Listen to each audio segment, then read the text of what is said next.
Item number 8. 7. Meyer Meyer.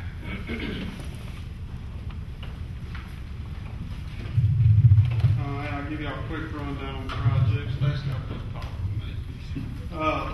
The sewer rehab project, phase 2, which was the $1 million in low interest loan for DEQ, is now substantially complete. The contractor finished up, start up on the generator at the Bosworth lift station shortly after last month's meeting. So that is now substantially complete. We'll end up a 45-day lien-free period. There are several punch list items that need to be completed prior to final completion, however. The airport improvements project, currently we had a soil testing laboratory come out and take tests on the sub-base and the base. We're supposed to find something out on the sub-base and base this week. And once we know that, we'll know, once we get that information back, we'll know more about how to proceed with correcting the problems that we've had with the base. The street improvements project, Dynamic Construction, they've completed most of the items on their punch list, but there are a few that are left, and they're coming back this week to finish that up. They're presently in their 45-day lien-free period. The industrial park street improvements, there's really not any change to this project. We're still planning on start construction in the spring of next year. We expect to send the plans and specs into SDNC for their review towards the end of the month. The 2011 street improvements project, the utility portion of that, we expect to advertise here in the next couple of weeks. That is basically just preparing for the 2011 street improvements and the LCDBG street improvements that are coming up next spring as well. Like I said, the streets, we're planning on starting those next spring.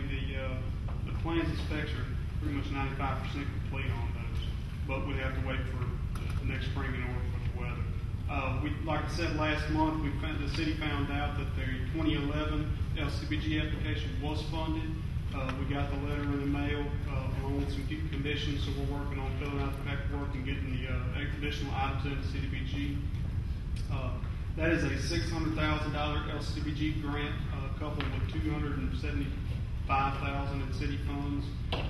We expect that to begin in the spring of next year as well. Are there any questions about this? It's kind of a quick rundown.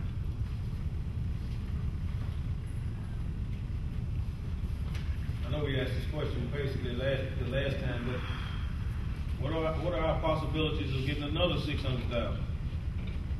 It depends on what the target area is. If we are able to find a target area within the city that meets the low mod qualifications of the CDBG program, then your chances are very well. We've done very well in the CDBG program because we have funds, the city has funds in order to pay the engineering and the administrative fees for the grant consultant, along with some of the additional design fees, anything in excess of the $600,000.